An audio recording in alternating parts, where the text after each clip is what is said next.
All right, guys, what's going on? Welcome back to another episode of the Armchair Armdrager podcast. This is episode number 22. As always, I'm your host, Ben Hersick. It's been a busy week in pro wrestling. This is maybe the biggest week of pro wrestling in a long time. And honestly, I'm very, very excited for the future of pro wrestling based off of what we've seen so far. But first, before we get too far ahead of everything, as always, how I start this podcast off, you can follow myself on Twitter at ChurroSolid. You can follow this podcast at Podcast Armchair. You can follow All Things Combat, which is a website I write for, at Things Combat on Twitter. We cover professional wrestling, boxing, and MMA. We have a merch store also if you're interested in buying, a hoodie, a shirt, other stuff that we have. What do we got? We got bags, we got hats, we got water bottles, we got phone cases, we got mouse pads. We've got a lot of stuff. Links to all that stuff will be in the description below.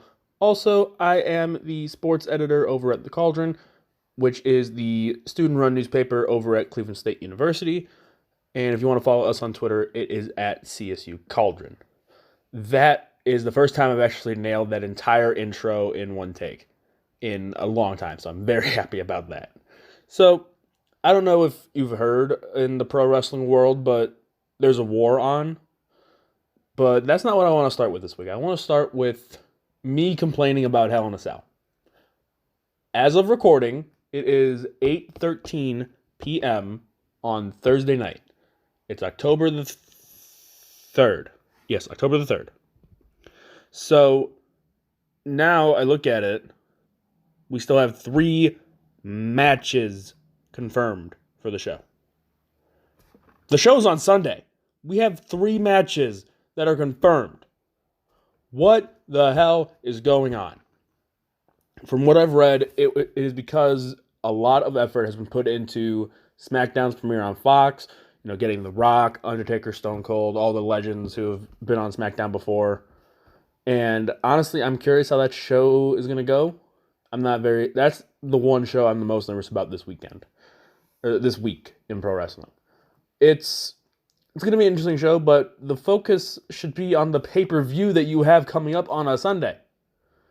Like, what matches are we going to get? What's going to be happening with the WWE Championship? Where's the United States Championship? What about both tag team titles? Where's the Women's Tag Team Championship match? Does Bayley have a match? There's so many questions that need to be answered that nobody's answering, and it's making me upset and annoyed, and I don't like it. Right now, all we have confirmed is Bray Wyatt versus Seth Rollins for the Universal Championship inside Hell in a Cell. I don't know how the hell they're going to finish that match because the Fiend can't lose, but if Rollins loses, that really damages Rollins' character. But if the Fiend loses, that's Bray Wyatt back to being where he was before. So that's a whole nutcase to figure out. You have Becky Lynch versus Sasha Banks for the Raw Women's Championship, also inside Hell in a Cell. I read a report that could turn into a tag team match where it's Sasha and Bayley versus Charlotte and Becky in a winner-take-all. And then it'll be interesting to see, say if that... I don't know if it will main event because of how big of a draw The Fiend has been. But say, let's play hypothetical here. Let's say let's say the women main event, Hell in a Cell. And it's the tag team with Sasha and Bayley versus Charlotte and Becky. That can work because Survivor Series could be Raw versus SmackDown again. And we could see the seeds planted for Survivor Series where Sasha turns on Bayley. And I'm right in that Bayley is not a heel yet. Emphasis on yet. I still think there's a full-fledged heel turn coming. Just give it a couple more months. But I look at it, that match, I'm interested in that one. I'm pretty sure Sasha's going to win. Simply because of the fact that Becky's done as much as she can as Raw Women's Champion. Now is the perfect time for her to lose it. And then we have Daniel Bryan and Roman Reigns versus Luke Harper and Eric Rowan. Harper and Rowan have to win. I don't care. That's all I'm going to say on that right now. But that's all the matches we have. I just ran through the entire Hell in a Cell show, and my predictions are Universal Championship probably ends in some sort of no contest. Sasha's going to win. If it's a tag team match in a winner-take-all situation, Sasha and Bayley win. And with the Harper and Rowan versus Bryan and Reigns, Harper and Rowan need to win. I just ran through the whole show. That's it for this podcast. It's 5 minutes long. Thank God there's a war at least. Let's look at Raw first. Raw's season premiere, I thought overall was pretty good. I enjoyed a lot of the matches. I enjoyed a lot of the storytelling, and I'm curious to see where a couple things go. The ending, I do not even want to think about, and I'll get to why in a minute. So, the show starts. We have intro music. We have an actual opening sequence. And for whatever reason, Finn Balor and Bayley are seen in the intro sequence. On Monday, they were both members of SmackDown. The draft isn't until next week, and that starts on SmackDown. So I'm curious what that means. With Balor, we don't even know what the hell's going on anymore. More about that in a minute. With Bayley, I'm pretty sure she's staying on SmackDown because they want to separate the horsewomen, have one on SmackDown, have two on SmackDown, two on Raw. That's simple. But I look at it. The intro was good. Pyro's back. I'm very happy. Dio Madden is freaking huge. He literally dwarfs Jerry the King Lawler. Commentary took a little while. It started to grow on me towards the end, and I'm very happy about that. Let's see. There were some good matches. Cedric Alexander versus AJ Styles was pretty good. Heavy Machinery versus Rude and Ziggler was really good. Rude and Ziggler are a very interesting tag team. I'll say that much. And I'm very curious to see how long that reign goes. And like I said, I feel like them winning the titles is just so that the Viking Raiders can take it off of them at some point. Is that going to be at Hell in a Cell? Possibly. Because I'm thinking Saturday, either Friday on SmackDown or Saturday throughout the day, we're going to get a lot more matches announced. It's not going to help ticket sales, but the day before, we're going to get a lot of matches announced. So I'm very interested to see what they add. I didn't mind Gallows and Anderson versus Viking Raiders. Also, I said on Twitter, that name is starting to grow on me. I'm starting to like it. I don't know if that's a good thing or a bad thing, but it's what's happening. And what else was good on that show? I'm trying to remember everything from Raw. It's Thursday. I barely remember what I had for breakfast this morning, so it was an overall good show. There were good matches, good segments. Miz TV started off really weird, and then it was revealed, oh, it's just a work. And I was very happy, because I was just sitting there on Twitter, like, please don't give us Hogan Flair in Saudi Arabia. I'm already not going to watch the show, but please don't. And thankfully, we're not getting it yet. I'm still fearful that Flair and Hogan will be revealed to be the final members of their team. I don't want that, but I can see it happening.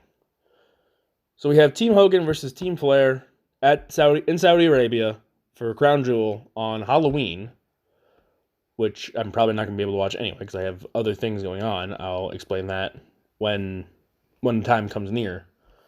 I'll figure out what to do that week for podcasting. I'll find something.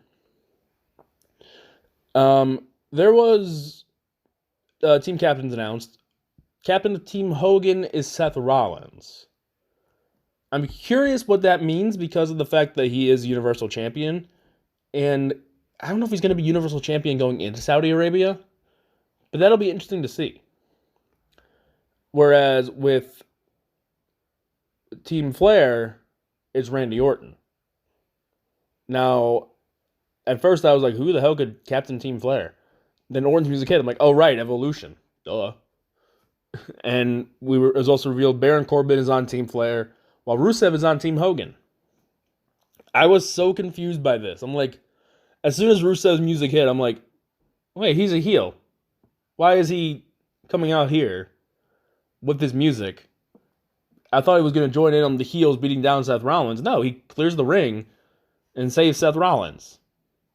And I'm sitting there like everybody else, like, what? And then Rusev wants a Universal Championship match, and everyone's like, what? And then the finishing segment, the closing of the show. Well, the closing of the show was The Fiend, so fair play there. The main event was that Universal Championship match between Rusev and Rollins. And to be fair, it was a pretty decent match from what I can remember. No, but seriously, it was actually a really good one. I remember the matches that were good. And Rusev's not one of the guys that's going to go out there and do all the flippy stuff, but if you give him a quality opponent, he can produce a quality match. And that's not saying Rusev's bad. Rusev's good, but if he needs to have somebody else who's also good. Like if you just give him, who's a guy that I think is a crap wrestler? Aiden English, simply because he hasn't wrestled in who knows how long. If you give him just Aiden English, then that match is going to be meh at best. But if you give him someone like Seth Rollins, that match is going to be quality. And it was getting good. It was starting to get pretty good. And then Bobby Lashley's music hit. And I was like, oh, cool, Lashley. Because I remembered reading before, it was like on a Tuesday or something, like Lashley, while not medically cleared yet, is almost medically cleared. I was like, okay. And to be fair, it was a minor surgery he had. So he wasn't going to be out for a long time, I think. It wasn't like a major joint or ligament or a broken bone. It was like some small thing. It wasn't rotator cuff. I know that. I want to say it was shoulder. But I could be 100% wrong. I don't want to be wrong. So I know he had an injury and I know he had a surgery. It wasn't one of the major surgeries or we wouldn't see him until possibly WrestleMania next year. But he came out and I was like, okay, that's cool. And then he gestures towards the ramp and I'm like, no, I don't want this. Lana comes out. No, don't want this. Lashley and Lana start making out and I'm like, Vince, why? My biggest issue with this is it didn't work the first time. Why are we doing it again? And I look at it, for people who don't remember or were tuned out at wrestling at that point, to be fair, I was too, but I still like read results and was like, this is stupid. Excuse me. It was 2015, 2016, something around that area. It was in the middle of summer, I know that much, where it was a Dolph Ziggler and Rusev feud, and Summer Rae and Lana were involved. Lana sided with Dolph Ziggler, and Summer Rae sided with Rusev. That storyline ended up pretty much going nowhere, and all of a sudden, Lana and Rusev are back together. This is going to happen again. I don't have faith in this storyline working. It didn't work the first time you tried it with Rusev and Lana. It's not going to work this time. And Lance Storm put it pretty well. Well, that was a different situation, but still, Lance Storm put it in a decent way. He talked to Randy Savage about the Elizabeth angle, and Savage said, before that angle, I had a wife and I was happy. After that angle, I don't have a wife anymore. Never work with your wife. Never work an angle with your wife is what he was trying to get at, which I totally understand. And now that we see this, I completely get it. It's so weird because like Vince has, I'm blaming Vince, but if Paul Heyman has full control of Raw, what the hell are you doing, Paul?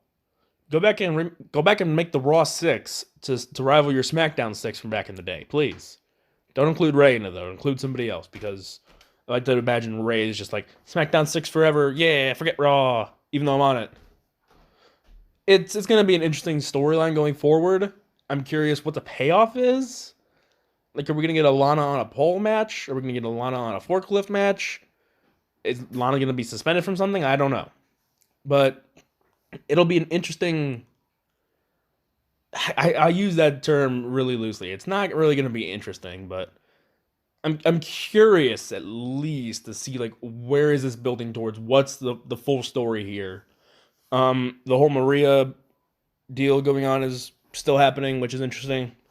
Maybe we can get some other people involved to beat up Mike Kanellis, like, Mojo Rawley, EC3, Eric Young, some random dude in the crowd. I'm curious to see what else they can do with that feud, because I kind of feel like it's run its course. And I don't know what the direction is for Mike Kanellis at this point. Just let the man wrestle. He's so good. So underrated. What else was there? Street Profits. I'm curious to see what they're going to be up to, because I don't know how long they're going to be in NXT after last night. So I think now is a good time to transition into the War. I've watched NXT. I watched it live and covered it for All Things Combat because that was the deal we agreed upon. Token watched All Elite Wrestling, AEW Dynamite, and covered that live. We had dual live coverage going on. Also, we had a really good Raw, a lot of interaction, a lot of retweets, a lot of likes, a lot of comments, and we had pretty good reactions on AEW and NXT, which is awesome to see, and people reaching out and like talking and looking at our stuff to see what's happening is really cool to us. We'll see what happens on SmackDown. Who knows? Maybe SmackDown will blow everything out of the water and we'll just get a bajillion subscribers. Not subscribers, followers. Who knows? But I've seen both now. I literally just finished watching AEW Dynamite before starting to record this. So here's what I think. This is going to be a very interesting thing. NXT started off strong. Started off really strong. AEW started off okay. It was an okay start. It started to pick up a couple of times here and there in the middle. Then the Women's Championship match happened, which kind of fell off for me. And the main event was a hit. And while I knew there was rumors of Jake Hager showing up in AEW, I didn't know he'd show up day one. And then you look at NXT, it was a good opener. A segment where it was mostly promos and backstage stuff. Then you had a pretty good women's match. And then you had two pretty quick matches back to back, followed by the setup for a new feud, followed by a recap of an occurring feud, followed by a couple other things. There was a women's championship match in there somewhere that was actually pretty good. And then there was a tag team championship match. Now, I'm going to start with NXT, simply because that's the one I saw live, and I saw that one first. Now, you look at the show, it starts off with Adam Cole versus Matt Riddle for the NXT Championship. That match was insane. There was a sequence somewhere in the middle of the match where they were like just throwing haymakers, and then at some point, Adam Cole hit something big. Matt Riddle got up, bridging German suplex, rolled through. Adam Cole hits a Ushigoroshi 2.999 pinfall. Riddle kicks out at the very last second. It's not even a kick out, it's just like a lift my shoulder. These two work so well together. I was nervous because I've seen some of their independent stuff when they went against each other, and it might have been the highlights that I saw. I might have watched the wrong stuff, but it was a pretty okay matches on the independent scene. There was nothing overly special about them. This one kind of took everything and put it to the next level, which is really nice to see. And Cole won with what I called the cash shot, I called it cash shot, last shot. Cole was wearing a cast on his arm because of wrist injuries from the Fujiwara armbar, and it was medically cleared. He was approved to have it. So he hit him with the cast, and then the last shot needed the back of the head. 1, 2, 3. Really, pretty decent ending. I kind of liked it. It keeps Cole looking like the heel. And I also tweeted this. Is there any more over heel than Adam Cole? People are going to say MJF. Adam Cole can say horrible things about the crowd and still get cheered. MJF can say horrible things about the crowd and gets booed. Adam Cole is the most over heel. I will fight you on this. Not really. Please don't fight me. But then I was literally sitting right in this chair that I'm recording this at, watching the show on the TV in front of me. Finn Balor's music hits. I literally go, wait, what? That was not what I was expecting. I was expecting Ciampa. I thought Ciampa would come out after the match, or who's another person doing nothing on the main roster? Mojo Rawley. Not really, but still. I was not expecting Finn Balor. Balor's a former Universal Champion and two-time Intercontinental Champion. Now he's back in NXT. What the hell is going on here? And this backstory is incredible. Like the brief little thing I'll put here, these two guys were Bullet Club through and through. Finn Balor left, got kicked out of Bullet Club. This was in that time where Machine Gun Carl Anderson was the leader of Bullet Club, before AJ Styles came in. I think Adam Cole was in there early too. I know there's Bullet Club history there. Cole's wrestled in Japan. He might have wrestled Balor at some point. I don't know the full backstory, but there is a really interesting backstory and really cool connections there. I'm very excited for this match. I don't know when we get it, though. I don't want it at the next pay-per-view. I don't want it at TakeOver War Games. That's not the match I want. The match I want to see for Balor there is Johnny Gargano because of the fact that Balor Gargano. Please. This has to be the match for TakeOver weekend. For WrestleMania weekend. This has to be the match for the TakeOver on WrestleMania weekend. You have former world champion in WWE, former multi-time IWGP Junior Heavyweight Champion, the founder of Bullet Club against the current NXT champion, a future world champion in WWE. I guarantee that. And a guy who was Ring of Honor through and through. I still remember the day I was looking through the Ring of Honor roster. I was like super bored, and I was like 13 at the time. I was looking through it, and I'm like, I saw Adam Cole and Mike Bennett next to each other, alphabetical order-wise. I pointed at those two and said, those two guys are future stars. I was right on one of them, at least. I think Adam Cole's going to be a future world champion. He's going to be a definite WWE champion at some point in his career. What I want to see, though, I want this feud to build and build and build and be something special. And then Balor beats Cole the same night, the same night Fish and O'Reilly lose the tag titles and Roderick Strong loses the North American Championship.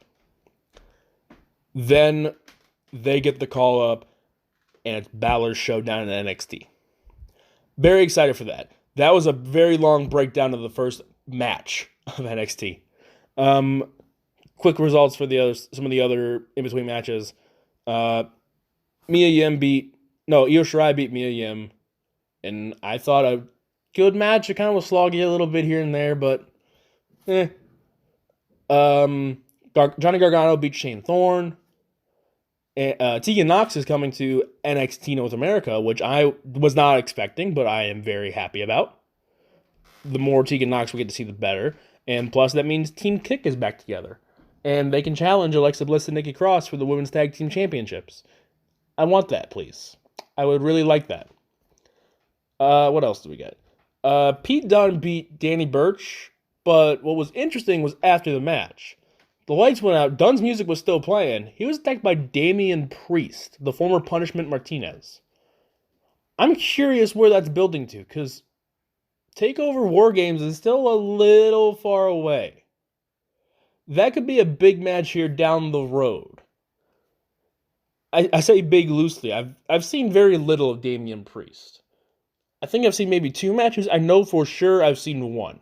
And that was his match against Tomohiro Ishii, WrestleMania weekend 2 years ago at this point. No, last year. It was last year. That match kind of like sold me on Punishment Martinez. I'm like, that guy's got something. I don't think he'll ever rise way above the mid-card. If he's in WWE for long enough and wins Money in the Bank, then maybe gets a brief run as world champion. But he's going to be a mid-card heel for most of his career. Nothing wrong with that. Multiple Intercontinental Championships and U.S. Championships in his future, possibly. Him versus Dunn is a big thing because this gives Damian Priest the chance to show off just how talented he is against somebody with the skill set and talent of Pete Dunne. Very excited to see it, and I'm very curious who comes out on top. I think Dunn needs it a little more. He just took the pinfall in the North American Championship match. But Damian Priest, it would be his first big win. Also, can you imagine a stable of Damian Priest, I can never say his name right, Dominic Dijakovic, and Keith Lee. Imagine those 3 as a stable. That would be scary. All 3 guys are over 6 foot tall, over 300 pounds, and Jesus. I think there might have been, the Women's Championship match was in between there, right? That was actually pretty good. We haven't seen much of Candice LeRae in general in NXT yet, which, to be fair, no fault of her own, really, but still, it's kind of weird. You have somebody as big as the name as Candice LeRae, and we haven't seen her that much. But now we have. We saw her in a full NXT Women's Championship match, and she looked really good. But Shayna Baszler still won. And everyone was asking the question on Twitter, who the hell beats Shayna Baszler? Simple answer, people. It's the only one that makes sense from a story standpoint anymore. Dakota Kai. It's the only one that makes sense. I thought it was going to be Mia Yim because Shayna Baszler was getting the call-up. Nope. Candice LeRae kind of made sense. Nope.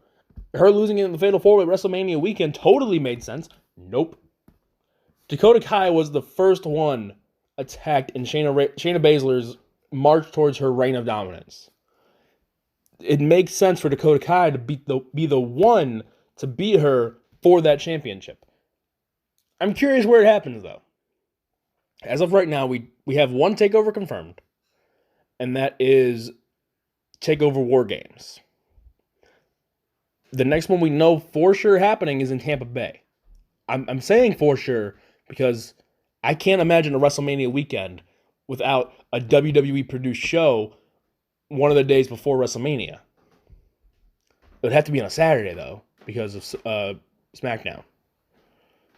Ooh, that gets interesting. It could be on a Thursday. I don't know. I could just be dead that whole week for all I know.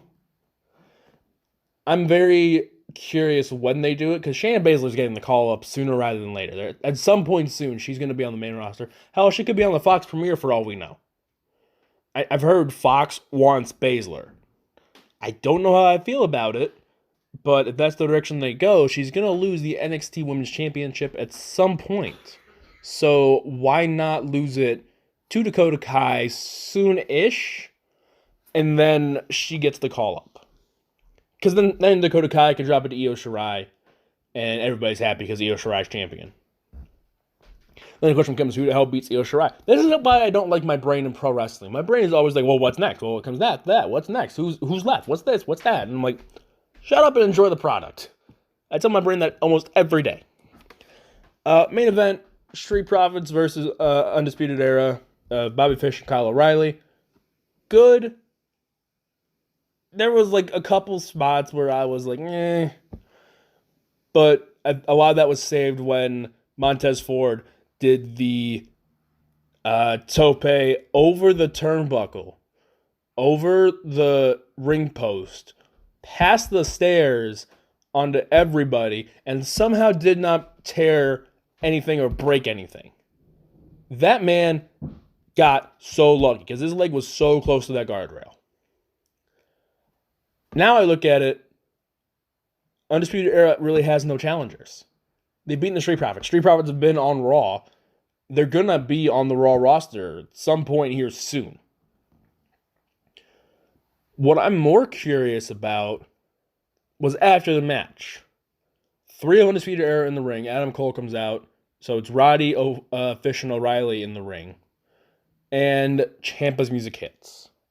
And Ciampa, the whole time, is just looking at Goldie. He just wants Goldie back. And I'm curious how they book Ciampa to lose. I don't think he's winning the title back. I honestly think Ciampa's main roster bound. I don't know when, but I think that's the case. We'll see how this all turns out. Overall, I think NXT on USA was fantastic. Very interesting stories going forward with Adam Cole now having to worry about Finn Balor and Tommaso Ciampa. Velveteen Dream also called out Roderick Strong, so we have that to look forward to. Who's next for Undisputed Era? Who's left for Shayna Baszler? We get Walter versus Kushida next week on TV. What else was announced for next week? There was another match announced that I can't remember, but I think it was a decent looking match, so there's that. Who? Damian Priest versus Pete Dunne's coming up at some point. Very interesting to see what's going to happen there. We'll see where this all goes. I'm very curious about the future. I'm very excited about the future of NXT. I just hope the ratings go back up because numbers were down from last week.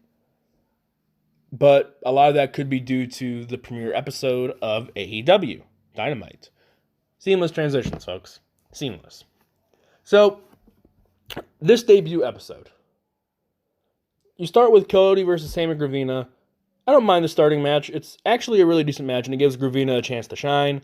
And he looks really good in the match. There was a point where he did a moonsault off the top rope, missed, did a standing moonsault. Cody rolled back in. He does a running shooting star press instead. A lot of times we see Andrade in WWE do the top rope moonsault, land, and then do a second moonsault and hit that. They never answered the question, what happens if he misses the second one? AEW already answered it.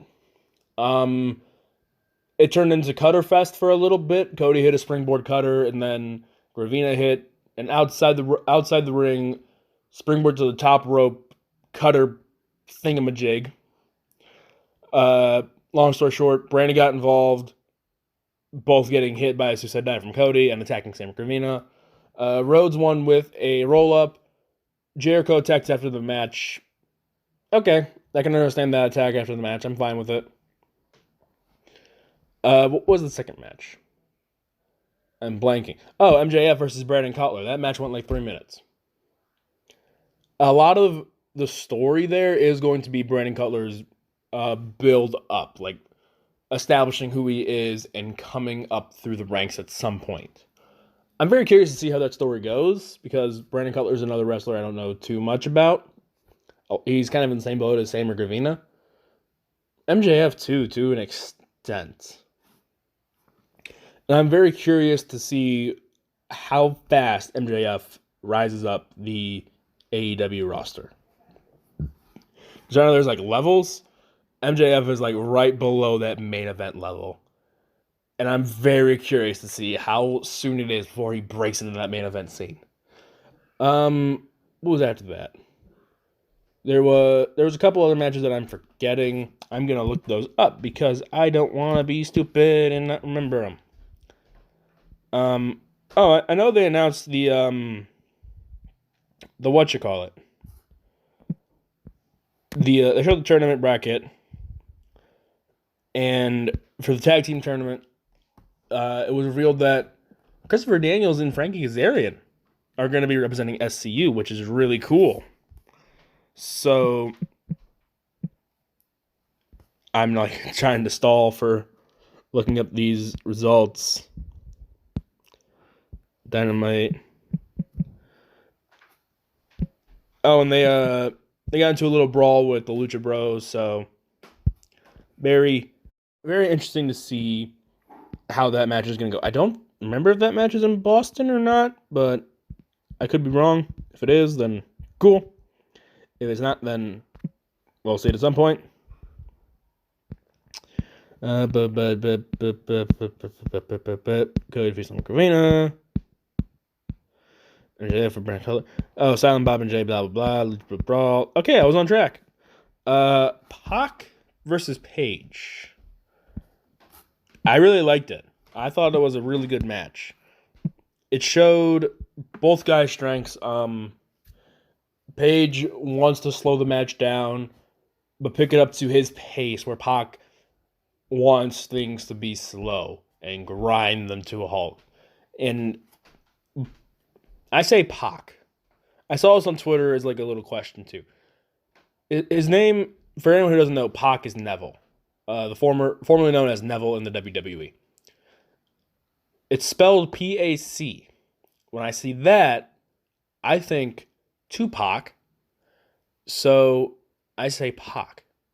A lot of I think the commentators included, maybe even Justin Roberts, was saying Pac.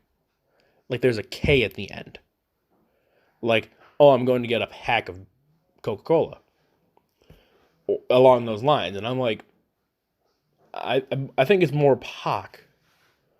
But that's me. I'm not sure what exactly it is.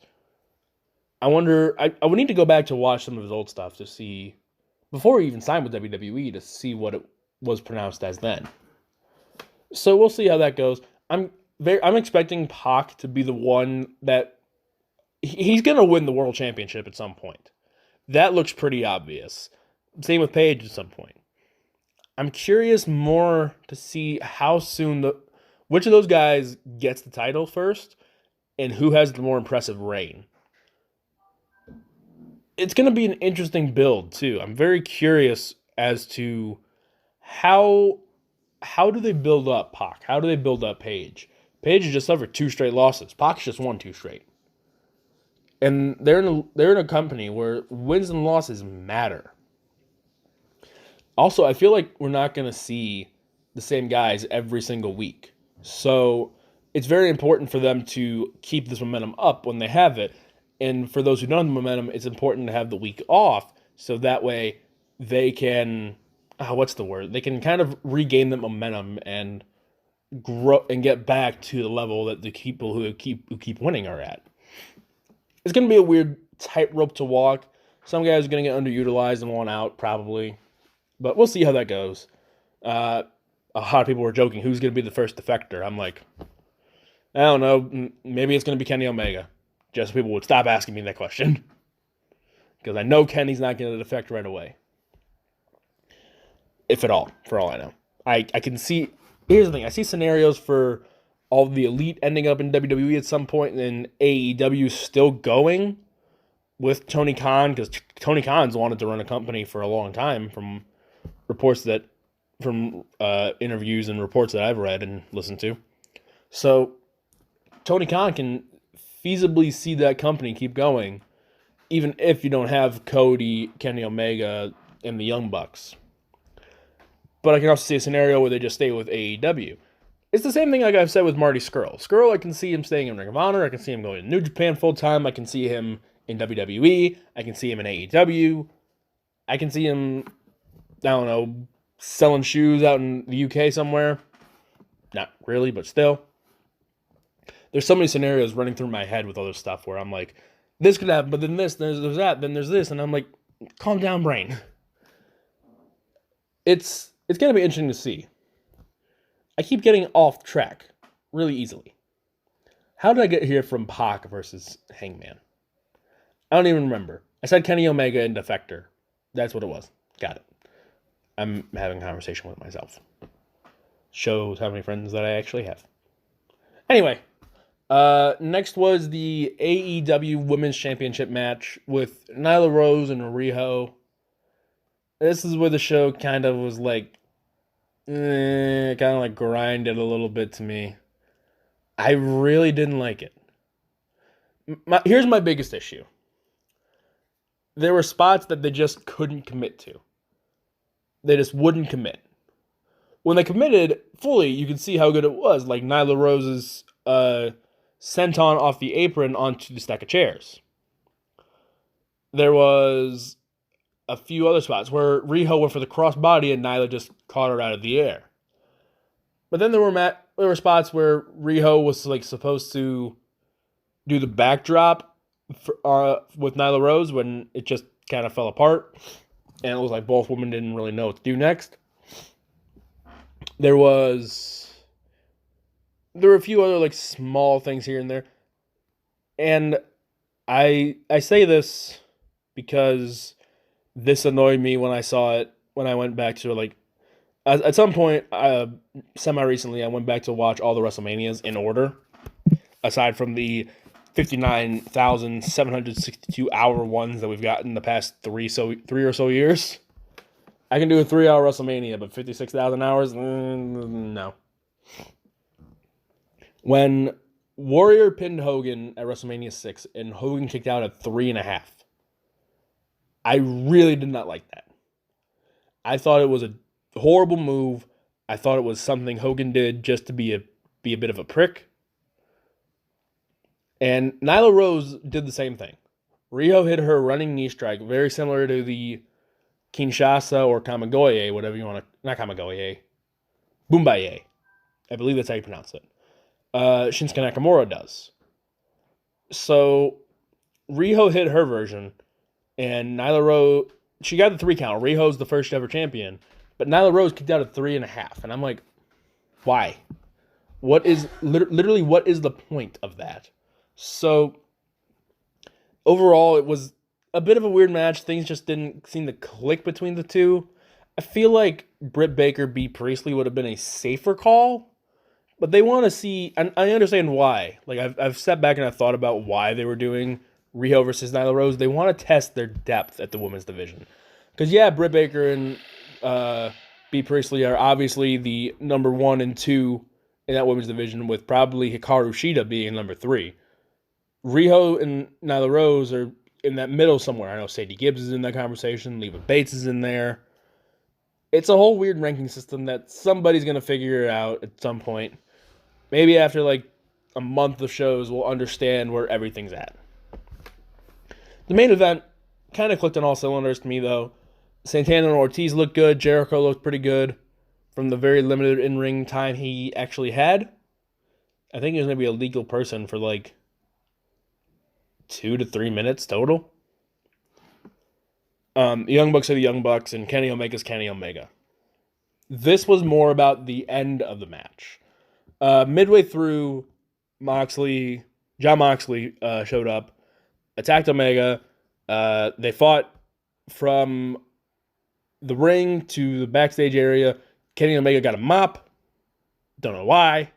Then, I think it was Excalibur said the cleaner Kenny Omega is here. And then I was like, oh, right, he was the cleaner. I'm so used to him being the best bout machine that I forgot he had the cleaner gimmick.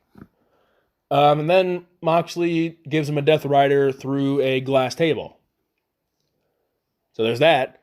Moxley versus Omega at Full Gear is probably going to be an Extreme Rules match or a no disqualification match. Or no holds barred. Or street fight.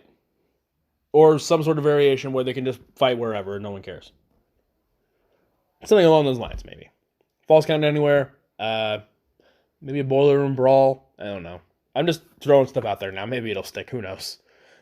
After the match, the heels got the win. Santana, Ortiz, and Jericho got the win. They started to beat down the Bucks. Cody came out to try to make the save. Sammy Gravina came out. Gravina turned on Cody, because I forgot to mention, after Gravina Cody opened the show, they shook hands after the match, and then Gravina attacked him with a low blow, and just started beating on him. Followed by Dustin Rhodes coming out to try and even the odds, even though it's 4-on-3. Yeah, 3 of the guys just had a match, but let's even the odds somewhat. And then out of nowhere, I don't know where he actually came from. I already deleted my recording of it, so I can't go back and watch it. I think it might have just been down the entrance ramp. Jake Hager, the former Jack Swagger in WWE, came out and was a part of the assault of the Elite and Dustin. It's interesting. Swagger was always somebody who you could see like he's good. You always thought he was good. There was always talent there. But just something was missing. There was something missing in his WWE run. We haven't seen him in a professional wrestling ring on a major company since. I know he's appeared in 5-Star Wrestling, and a couple other promotions too, I believe. But him being in AEW is an interesting concept because it does offer that cross promotion, like I've seen a couple people mention, with Bellator and AEW. So now, I'm curious if there is going to be any sort of crossover, cross-promotion thing. But also, you now have a stable. One thing Vince McMahon has been vehemently against for a long time is stables. So now I'm curious, if Vince saw that, does he kind of have a change of heart? We'll have to wait and see. And I know this isn't Vince's war, but it'll be interesting to see if anything AEW does kind of like it registers in the mind of Vince McMahon. But overall, that was AEW. I guess this is like a review of it. And overall, for the whole show, for the whole NXT and AEW, people are going to ask me to pick a winner. I can cop out and say the fans. Or I can give my honest answer. And the first week of the war, I know the ratings don't show it. I give the first week the slightest of edges to NXT, simply because their women's championship match was better. Everything else was pretty much blow for blow, Everything else was pretty much blow for blow, stride for stride. This is going to be an interesting one. I'm very excited to see the directions we go. There's so many questions that we have to have answered. There's so many questions that will be answered. The biggest thing is, do these two companies keep the momentum up? I think absolutely. The way I look at it, AEW does not want to worry about NXT. The way it should be, NXT should not worry about AEW. Focus on your own product. Don't worry about what your competition is doing. That was the only drawback of the Attitude Era. They worried too much about what each other was doing. They didn't worry enough about their own product. What I want to see quality NXT matches first, because that's what I have to watch first due to how things are drawn up for the All Things Combat live coverage. And then I'm going to go watch AEW. If I can see quality NXT matches the same day I see quality AEW matches, I'm fine. However, my concern is still there for AEW. My concern, I stated a few weeks ago, is that it's not inmates running the asylum. It's that the elite are just going to put themselves over. Nothing in the first show confirmed or denied that. Notice I said didn't confirm it and I didn't deny it. I'm not saying that after one show I can see that it's happening. After one show, we don't know if it is or isn't. But there is still that worry that I have. And I'm very curious if it's something they address after Full Gear. Because part of me, I need to see the rest of the card before I make a decision on predictions. But part of me feels like Chris Jericho is going to keep that title. And that's going to throw a wrench into my top 10 rankings. Because if he loses that title, it'll be so much easier to do. And I don't have to find a way to justify Jericho being in the top 10 without using my criteria. But, because I feel like that was an issue last year where one of my criteria was that you have to wrestle the whole year, and Jericho didn't, and that's why he was number 12. Right now I have him at 10. That's a penciled in spot for everybody. Except for maybe top 3. I think top 3 are locked in. But I'll worry about that later. I don't want this company to be the elite making themselves look good. I want this company to be what TNA could have been and what Impact is doing now. Somebody else pointed out on Twitter, and I'm bad at remembering who it was. TNA once drew 2.2 million viewers. AEW's debut show was 1.4 million. This is important because of the fact that anything can draw good once. If they can keep it up and still get a bunch of viewers, say both shows end up getting both AEW and NXT get 1.1, consistently throughout each week. Then we know that we're getting the best of both worlds. But what I want AEW to be, I want it to be a place where lesser known talent get a push. Lesser known talent get a chance to show off what they can do. Like MJF. To be fair, a lot of people didn't know MJF before AEW. Now a lot of people know MJF. Let's do the same with Private Party. Let's do the same with Luchasaurus and Jungle Boy. Let's do the same with who else is on there that people don't know? Jake Hager, Sammy Gravina. Let's do it with that. Jimmy Havoc, Darby Allin, Joey Janela. That's my main complaint with AEW's first episode. There was no Jimmy Havoc. That's my boy. Get my boy on the show, AEW. Come on, Tony Khan. I want it to be a proving ground for people who you don't know. Impact started off kind of like that. You would see big names on the independent scene. Samoa Joe was in there, AJ Styles, Christopher Daniels. They tore it up.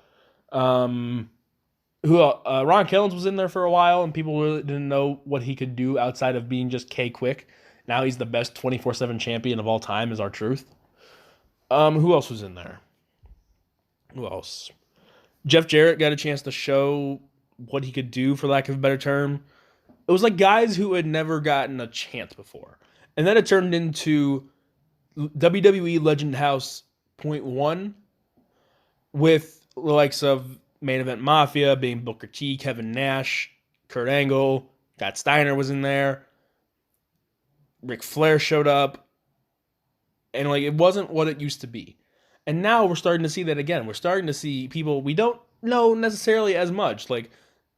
We know of Brian Cage, we know of Taya Valkyrie, Sami Callihan starting to get his name out there even more. Tessa Blanchard's in that list.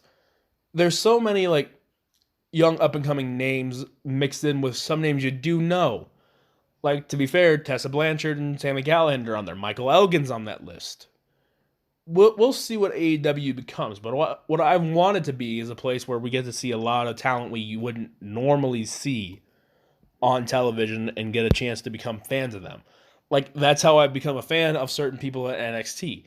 I've gotten to see them on a promotion where I didn't get to see them before, but now that I've seen them, I enjoy them. Look at Johnny Gargano, look at Tommaso Ciampa. I freaking have their shirts. I would say I'm a pretty decent fan of them. That's what I want AEW to be. Be the show that introduces me to new talents and people I can become fans of. Like, honestly, after that first episode, I'm very curious to see the direction of Sam and Gravina, and I'm kind of invested, and I'm starting to become a fan. Another thing real quickly, because I don't want this one to be too long. One thing I want to see from AEW is a yearly tournament. Not like the Casino Battle Royale. I want it to be like the G1, kind of. A yearly thing. Maybe it's a point-based system. Maybe it's a tournament-style thing. A lot of major promotions have it. Look at WWE. They have the King of the Ring. NXT is going to be involved with Worlds Collide. I really think there should be a tournament because that right now that's what's in place of TakeOver on Rumble weekend. I really think that should be a tournament between just NXT and NXT UK where the winner gets a spot in the Royal Rumble. I want to, like, New Japan has the G1, World Tag League, Junior Tag League, Best of the Super Juniors, and Super J Cup. And, no, they have Super J Cup, like, every once in a while. They have New Japan Cup every year. Excuse me. Look at Ring of Honor. They have their Death Before Dishonor tournament going on right now, which has become a yearly thing. And they have the Top Prospect tournament. You look at Progress Wrestling. They have the Super Strong Style 16, and they have Natural Progression Series. Look at WXW with 16 Karat Gold. Big promotions and big deals in pro wrestling have big tournaments. I would love to see AEW have something along those lines. Like, the winner gets a future title shot, or the winner gets a future something. That's what I want to see, and that's what I think a lot of people would enjoy to see. People love tournaments. I enjoy tournaments. I try to predict them, and they go 50-50. I'm still pissed that I picked Ilya Dragunov to win the Super Strong Style 16, and he got to the semis. So mad. Not really. I at least got one half of the final of the Best of Super Junior, right? I had Will Ospreay in the finals.